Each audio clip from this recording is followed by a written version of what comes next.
আসসালামু আলাইকুম সুপ্রিয় দর্শক, আশা করছি সকালে ভালো এবং সুস্থ আছেন। বাবুল এগ্রোর পক্ষ থেকে সকলকে স্বাগতম জানিয়ে শুরু করছি। আমি মোহাম্মদ রকি আহমেদ।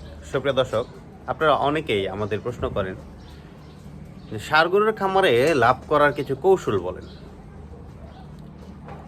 ষাঁড় গরুর খামারে লাভ করার একটাই কৌশল, সেটা হচ্ছে আপনি হিসাবে যদি ভুল করেন তাহলে ষাঁড় গরুর খামারে লাভ হবে, অন্যথায় ষাঁড় গরুর খামারে লাভ হওয়াটা খুব জটিল ব্যাপার।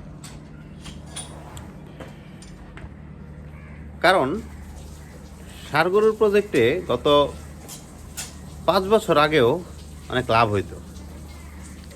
তখন ফিডের বস্তা ছিল 25 কেজিরটা 700-800 টাকা, 900 টাকা হাইস্ট।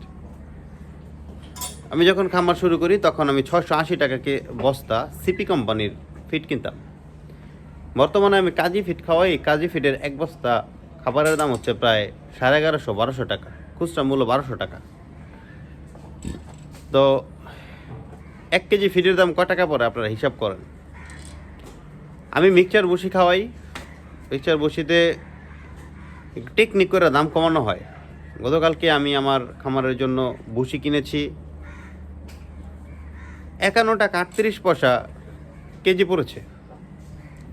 বর্তমানে কুড়ার দামও 20 টাকা কেজি। ফাইবার একটা খাবার খাওয়াই, সেটা 40 টাকা প্লাস পড়ে। অ্যাভারেজ গিয়া আমাদের খামারের খাবারের প্রায় 40-45 টাকা কেজি পড়ে যায়।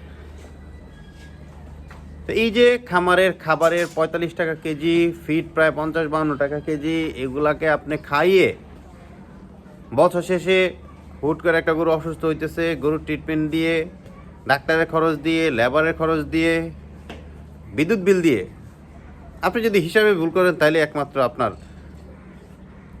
সারে বিগ অ্যামাউন্ট প্রফিট হবে, অন্যথায় সারে প্রফিট করাটা একটু টাফ। হ্যাঁ, তাহলে কি আমরা সার পালবো না? হ্যাঁ, অবশ্যই সার পালবো। কীভাবে সার পালবো? সার পালার ক্ষেত্রে কিছু টেকনিক অবলম্বন করতে হবে। অর্থাৎ কী টেকনিক অবলম্বন করব? মনে রাখবেন, 1 নম্বর হচ্ছে আপনি যদি সার লালন পালন করেন তাহলে সারের পিছনে ওভার কস্টিং করানো যাবে না। ওভার কস্টিং না করলে আবার গ্রোথ আসবে না। তো আপনি কি করবেন? সারকে 3 থেকে 6 মাসের ব্যবধানে সার বিক্রি করে দেবেন। লং টাইম সার পালা যাবে না। আর সারের যদি গ্রোথ আনতে চান তাহলে আপনারা যেটা সর্বোত্তম কাজ করতে পারেন, যে ভালো গ্রোথ আসবে কীভাবে, সেটার একটা উপায় হচ্ছে সারকে যতটুকু পরিমাণ বিশ্রামে রাখতে পারেন, অর্থাৎ গাভী গরুর সাথে সার না পালাটাই উত্তম। ভালো বিশ্রাম সারকে ভালো গ্রোথ আনে, এটা সচরাচর আপনারাও শুনে আসছেন এবং দেখছেন। তো ষাঁড় গরুর প্রজেক্টে বর্তমানে লাভ করাটা খুব টাফ। যাদের 200-400 ষাঁড় আছে তাদের কথা আপনারা চিন্তা করে যদি 5টা গরুতে 20,000 করে 1 লাখ টাকা লাভ করতে চান 2 মাসে, এটা অনেক টাফ। কিন্তু যদি আপনি মনে করেন আপনার 5টা গরুতে আপনি 5,000 টাকা করে 25,000 টাকা লাভ করবেন, তাহলে সার আপনার জন্য। কিন্তু যদি আপনি মনে করেন 2 মাসে 5টা গরুতে 20,000 করে 1 লাখ টাকা লাভ করবেন, তাহলে সার আপনার জন্য না।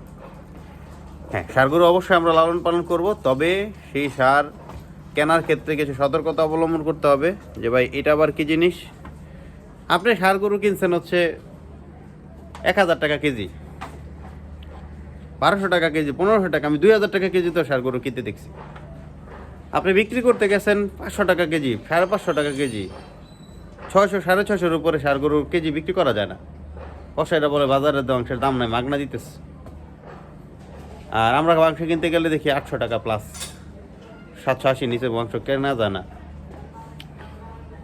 তো এইখানে কিছু টেকনিক অবলম্বন করবেন।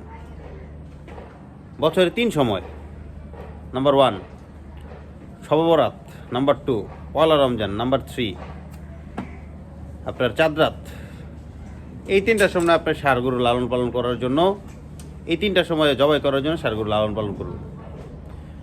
কষাই দাম দেয় না, তাতে কি দিয়েছে? আপনার এরিয়ায় বাজারে যদি আপনি সবরাতের রাতে 1টা গরু, 2টা গরু, 3টা গরু আপনি চান, আপনি জবাই করে বিক্রি করতে পারবেন। আপনি তখন 650 টাকা না করে আপনি দেখবেন 700 প্লাস যদি সেল দেন, আপনার 1 ফুটা গোস্ত থাকবে না, সেটা যত প্রত্যন্ত গ্রামে হোক। আমি চ্যালেঞ্জ দিলাম।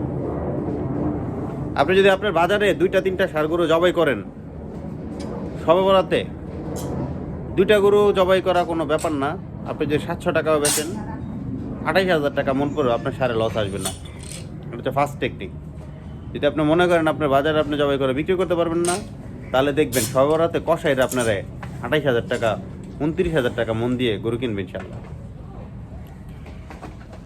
শুধু এটা না, সবরাত না, আপনি চাঁদ রাত পয়লা রমজানকে টার্গেট করে ফ্রিজিয়ান ক্রস গরুগুলো বিক্রি করতে পারেন। আসলে ষাঁড় গরু লালন পালনের ক্ষেত্রে খাবারের যত কস্টিং কমাইতে পারেন, 3-4টা খাবারের নাম বলতেছি, আপনারা পারলে এইগুলা ষাঁড়ের জন্য ইউজ করবেন। আপনারা ক্যাটাফস ইনজেকশনটা ষাঁড়ের জন্য ইউজ করতে পারেন। আমার মনে হয় এটা ভালো গ্রোথে সাহায্য করে।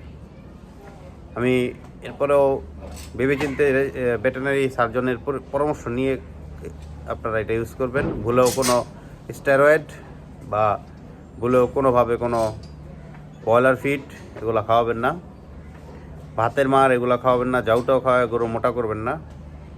স্বাভাবিক খাবারে গরু লালন পালন করেন, গরু যতটুকু আসে ইনশাল্লাহ গরু ভালো কিছু দেবে। ভালো থাকবেন, সুস্থ থাকবেন। আসসালামু আলাইকুম, আল্লাহ হাফেজ।